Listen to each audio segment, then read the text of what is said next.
araw sa ating lahat.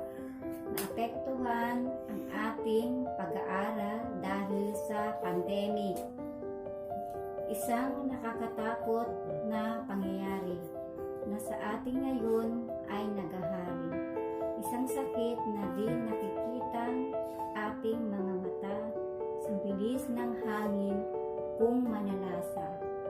Walang sinasanto, walang sinisino. Maging ikaw ay kawani ng gobyerno.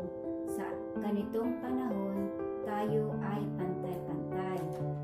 Pag-aaral ngayon, panahon ng pandemya, madali sa iba, mahirap sa karamihan. Ngunit patuloy na magsisikap para may ipagmalaking kinabukasan. Online class na ang naisip na suliranin ng ating gobyerno na hindi man lang inisip ang ibang tao. Taong naghihirap na ngayon na mas lalong maghihirap ngayon. Kabataan ang pag-asa ng bayan. Pag-aaral ang kasangga ng kabataan. Ngunit paano na ito? Matututo nga ba tayo? Sa panahon ngayon, masasabi natin, mahirap dahil sa pandemya kinakaharap. Online class nga ba ang ating kakailanganin?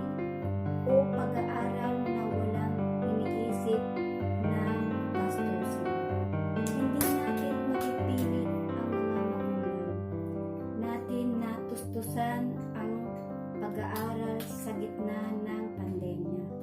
Kung gagastusin, kung gugustuhin mo talagang mag-aral na walang pera, ay matututo kang magbasa mag-isa. At matututo kang mag-aral na wala sila. Online class ay hindi solusyon, kundi dagdagan lang ang ating iisipin.